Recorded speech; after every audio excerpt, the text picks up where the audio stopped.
സുൽത്താൻ ബത്തേരിയുടെ പേര് മാറ്റണമെന്ന നിലപാടിൽ ഉറച്ച് ബി.ജെ.പി. സംസ്ഥാന അധ്യക്ഷൻ കെ സുരേന്ദ്രൻ. ഗണപതി വട്ടം എന്നാണ് സുൽത്താൻ ബത്തേരിയുടെ യഥാർത്ഥ പേര്. അക്രമിയുടെ പേരിൽ എന്തിനാണ് ഒരു സ്ഥലം അറിയപ്പെടുന്നതെന്നും കെ സുരേന്ദ്രൻ. എന്താണ് നിങ്ങളിത് മഹാ അത്ഭുതമായിട്ട് ഇത് ഞാൻ പറഞ്ഞതാണോ? 1984 പ്രമോദ് മഹാജൻ പറഞ്ഞതാണ്. ഗണപതി വട്ടമാണ്. പക്ഷേ നമ്മുടെ അധിനിവേശ ശക്തികൾ കോൺഗ്രസും LDF-ഉം അതിലെ സുൽത്താൻ ബത്തേരി എന്ന് പറയുന്നതിനോടാണ് എന്തിനാണ് ഒരു അക്രമിയായിട്ടുള്ള ഒരാളുടെ ഇവിടെ എത്രയോ മതപരിവർത്തനം, ക്ഷേത്ര ധ്വംസനങ്ങൾ, പടയോട്ടങ്ങൾ നടത്തിയ ഒരാളുടെ പേരിൽ എത്രയും നല്ലൊരു സ്ഥലം അറിയപ്പെടുന്നതെന്നുള്ള ചോദ്യമാണ് ഞാൻ ചോദിച്ചത്. നിങ്ങൾക്ക് വല്ല വശമുണ്ടോ? ഞങ്ങളതിനെ ഗണപതി വട്ടെന്നാണ് വിളിക്കുന്നത്.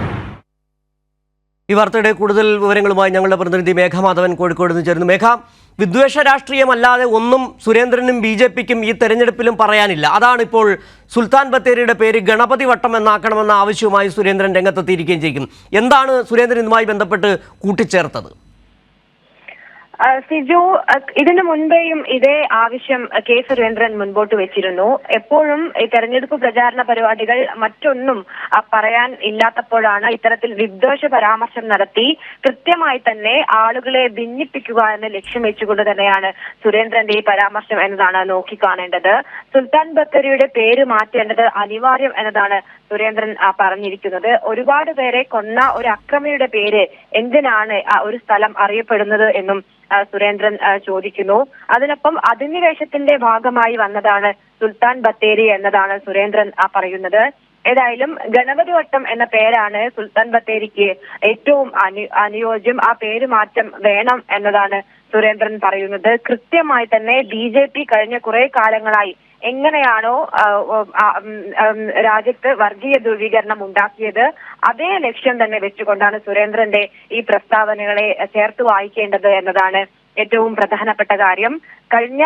ഈ സുരേന്ദ്രൻ നടത്തിയ വാർത്താ സമ്മേളനത്തിൽ മാധ്യമപ്രവർത്തകർ എന്താണ് ഈ തെരഞ്ഞെടുപ്പിൽ ബി.ജെ.പി. മുന്നോട്ട് വയ്ക്കുന്നത്, സുരേന്ദ്രൻ എന്ത് പറഞ്ഞാണ് വോട്ട് പിടിക്കുന്നത്, വയനാട്ടിലെ ജനങ്ങൾക്ക് മുന്നിൽ എന്താണ് അവതരിപ്പിക്കുന്നതെന്ന ചോദ്യം മാധ്യമപ്രവർത്തകർ ചോദിച്ചോ? മറ്റെന്തെങ്കിലും സുരേന്ദ്രന് പറയാനുണ്ടായിരുന്നോ? സിജു, അതായത് ഈ വാർത്താ സമ്മേളനം വിളിച്ചു ചേർത്തത് തന്നെ ഈ സുൽത്താൻ ബത്തേരിയുടെ പേരുമായി ബന്ധപ്പെട്ട നേരത്തെ സുരേന്ദ്രൻ ഇത് ആവശ്യം ഉന്നയിച്ചിരുന്നു. അതുമായി ബന്ധപ്പെട്ട് കൂടുതൽ വിശദീകരണം നടത്താൻ കൂടി വേണ്ടിയായിരുന്നു ഈ വാർത്താ സമ്മേളനം വിളിച്ചു ചേർത്തത്. കൃത്യമായി തന്നെ ഈ രാജ്യത്ത് നടപ്പിലാക്കുന്ന വർഗീയ ധ്രുവീകരണം അതിനുൾപ്പെടെയുള്ള ചോദ്യങ്ങളോട് കൃത്യമായി തന്നെ സുരേന്ദ്രൻ മുഖം തിരിക്കുകയാണ് ഉണ്ടായത്. അതായത് ഏതൊക്കെ തരത്തിൽ വിദ്വേഷ പരാമർശം നടത്തി ഒരു രാജ്യത്തെ ജനതയെ ഭിന്നിപ്പിക്കാം എന്ന ബി.ജെ.പിയുടെ നയം, അതിനൊപ്പം നിന്നുകൊണ്ട് അതേ തരത്തിൽ തന്നെയാണ് സുരേന്ദ്രൻ സംസാരിച്ചത്. മറ്റ് വിഷയങ്ങൾ, അതായത് ഈ A.K. ആന്റണിക്കെതിരെയുള്ള ആരോപണം, അത്തരം കാര്യങ്ങളിൽ മാത്രം സുരേന്ദ്രന് മറുപടി പറയാൻ കഴിയുന്ന ചോദ്യങ്ങളെ മാത്രം നേരിട്ടുകൊണ്ട് മറ്റു ചോദ്യങ്ങളോട് മുഖം തിരിച്ചുകൊണ്ടുള്ള മറുപടിയാണ് ഇന്നത്തെ വാർത്താ സമ്മേളനത്തിൽ ഉണ്ടായത്.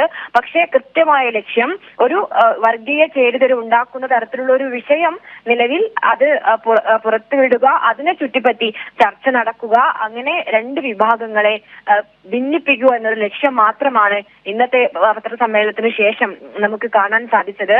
അത് തന്നെയാണ് ഈ സുൽത്താൻ ബത്തേരിയുടെ പേര് മാറ്റണം എന്ന പരാമർശത്തിന് പിന്നിൽ എന്നത് വ്യക്തമാണ്. സിജു, ശരി. മേഘമാധവനാണ് കോഴിക്കോട് നിന്ന് വിവരങ്ങൾ നൽകിയത്. സുൽത്താൻ ബത്തേരിയുടെ പേര് മാറ്റി ഗണപതി വട്ടം ആക്കണമെന്ന വിദ്വേഷ രാഷ്ട്രീയവുമായി സുരേന്ദ്രൻ വയനാട്ടിലെ സ്ഥാനാർത്ഥി എത്തിയിരിക്കുകയാണ്. അതിൻ്റെ വിവരങ്ങളാണ് മേഘമാധവൻ നൽകിയത്.